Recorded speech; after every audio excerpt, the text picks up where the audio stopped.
네, 정치 현안에 대한 입장과 해법을 국회의원에게 직접 들어보는 파워 인터뷰. 오늘은 천하람 개혁신당 의원과 함께 내년도 예산안 합의와 또 여야 현안에 대한 입장을 들어보겠습니다.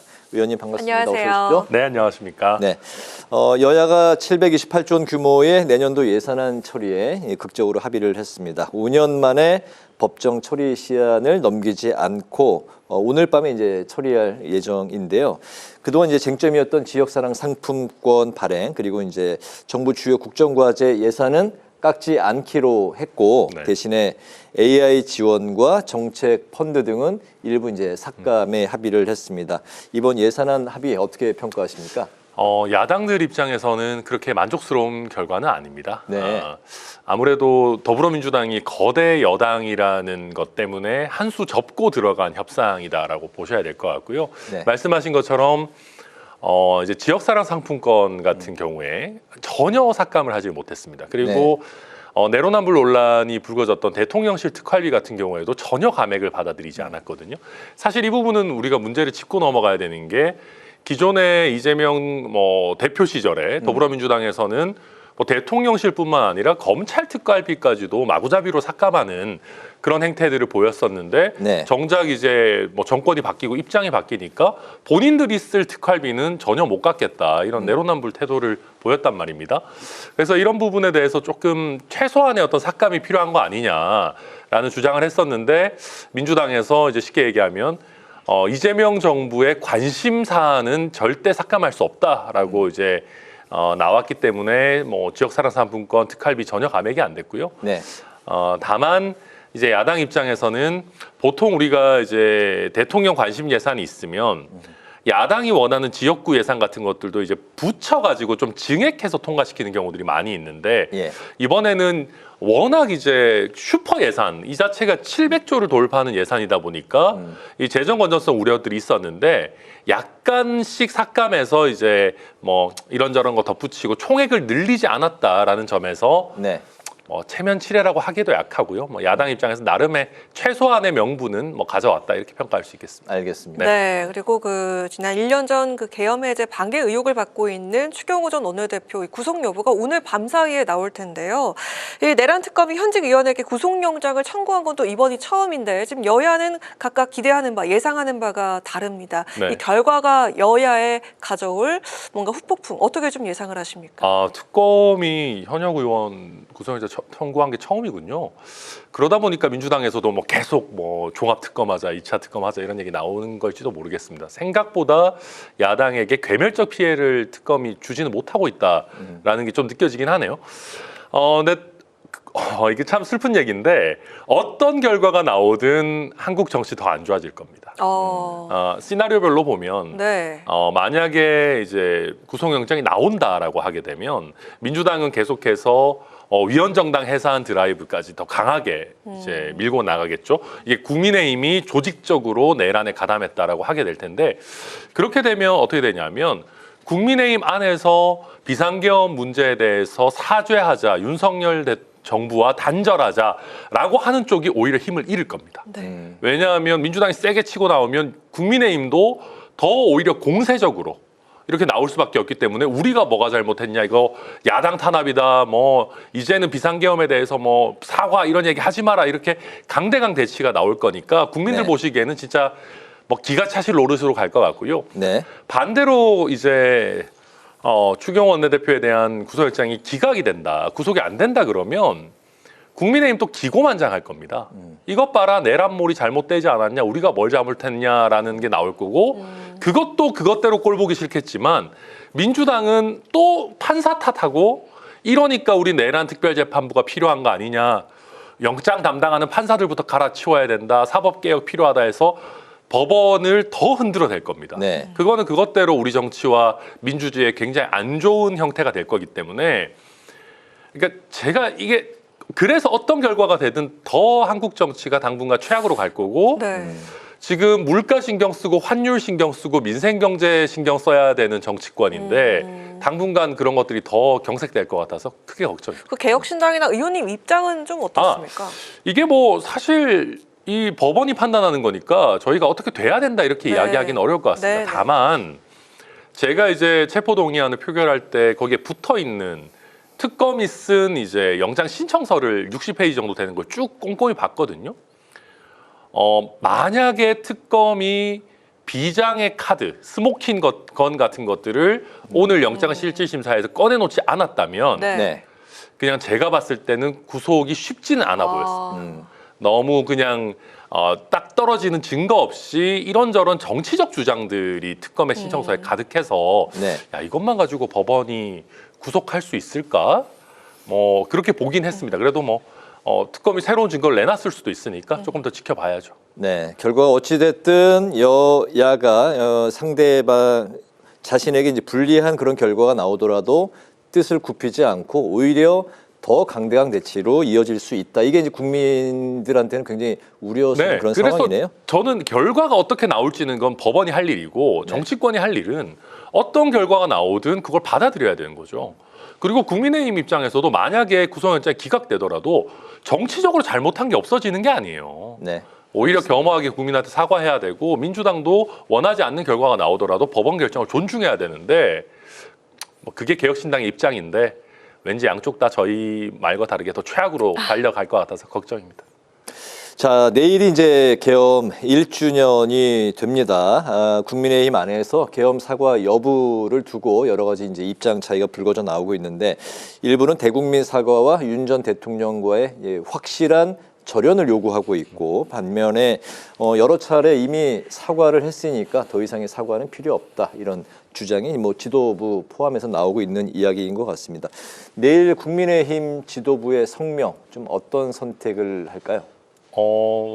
예상해 보면 국민들 보셨을 때 반쪽도 아니고요 반의 반쪽짜리 사과 같은 거 할 것 같습니다. 아주 약간의 사과나 유감 표명 같은 것이 들어가고 네. 그 다음에 훨씬 더 크게 그래도 민주당이 더 많이 잘못하고 있어요.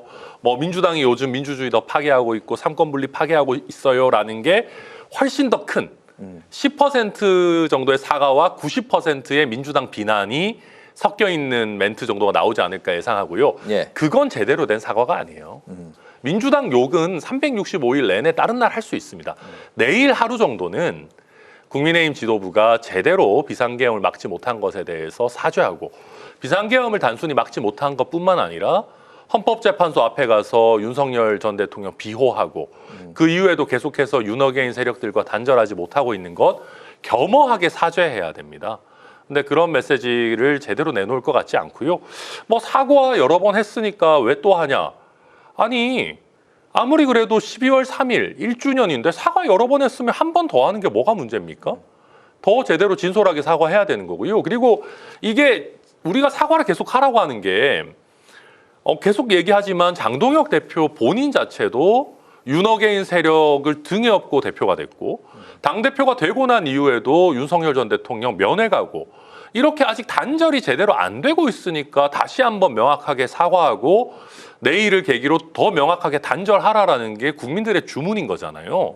실제 뭐 이미 탈당했다. 아니 탈당만 하면 모든 게 없은 꼬리 자르기죠. 그래서 이제 와서 그런 식으로 내일 하루를 피해간다라고 한들 의미가 없다. 그리고 비상계엄에 대해서 제대로 사죄도 못하면서 헌법 파괴 행위에 대해서 제대로 비난도 못하면서 민주당을 상대로 너네도 삼권분립 민주주의 파괴하고 있잖아 헌법 위반이잖아 이야기해봐야 공허해요. 그래서 저희 입장에서는 국민의힘이 정신 못 차리면 정치적으로 좋은 것도 있습니다. 근데 아무리 그래도 네. 어쨌든 한국 정치의 중요한 한 축이잖아요. 여기가 완전히 무너져 있다. 이렇게 되면 지금 이재명 정부와 더불어민주당의 독주와 어떤 폭주를 견제할 세력이 너무 미미해진다. 그래서 저희 당에 조금 불리하더라도 국민의힘이 좀 정신 차리고 내일 좀 제대로 된 사과와 단절을 했으면 좋겠습니다. 네. 네, 내란 전담 재판부 설치와 법 왜곡죄 도입 법안이 어제 법사위 소위에서 의결이 됐습니다.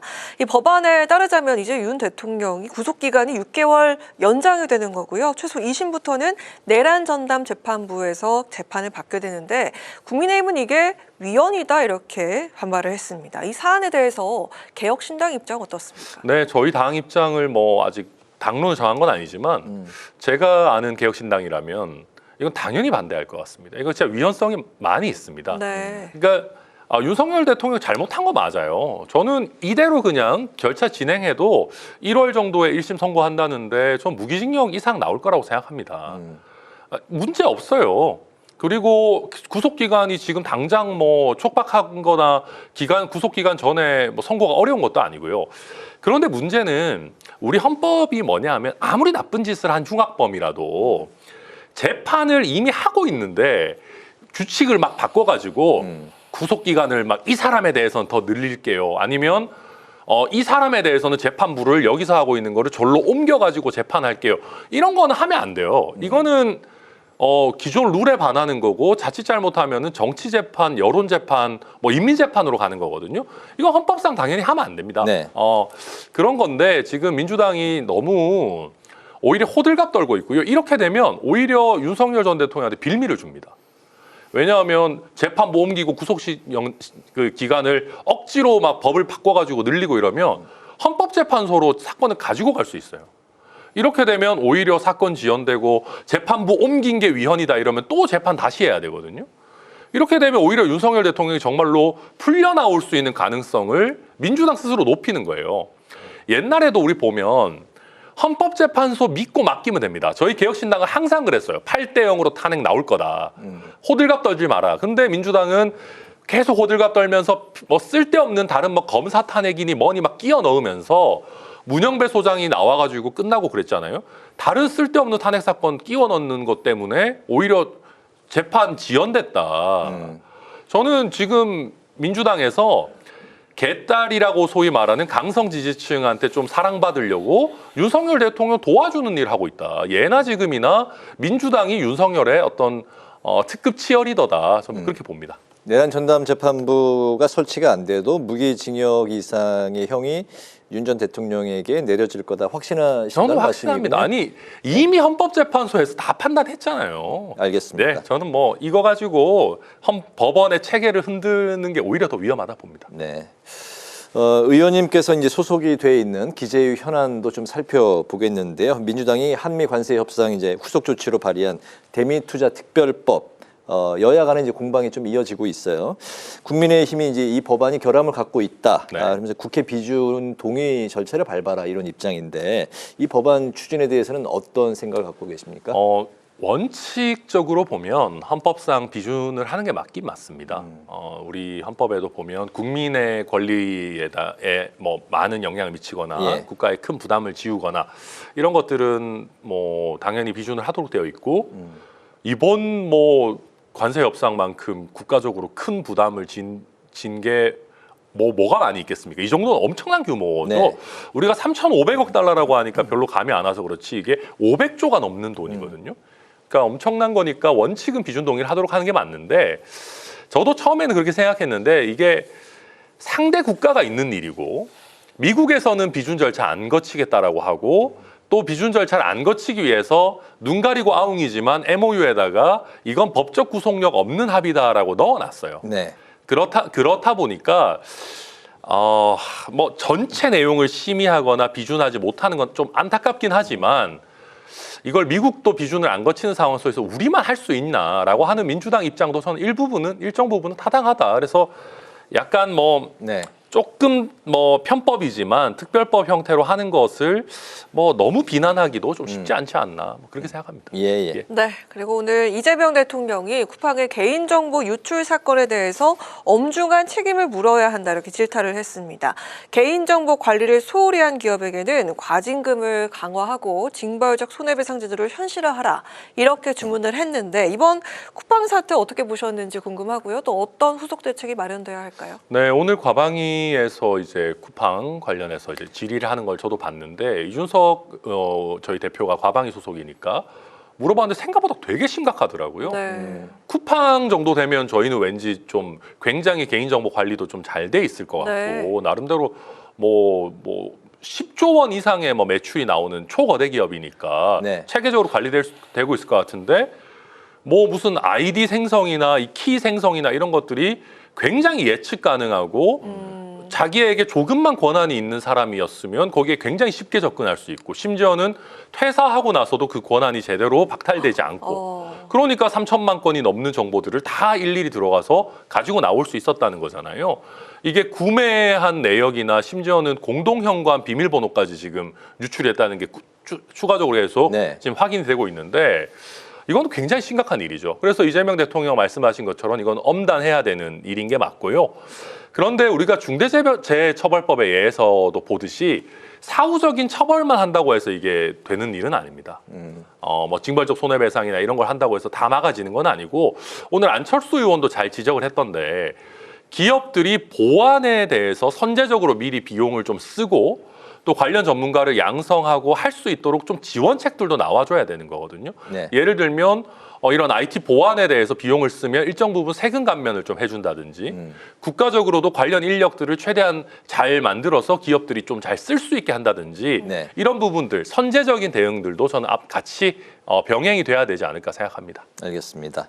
내년 6월 지방선거가 이제 딱 반년 앞으로 다가왔습니다. 선거가 이제 계속해서 이어지는 양상. 네. 오늘 올해 대통령 선거가 있었고 그 다음 큰 선거 뭐 이제 국회의원 선거도 있고 지방 선거가 이제 내년에 있습니다.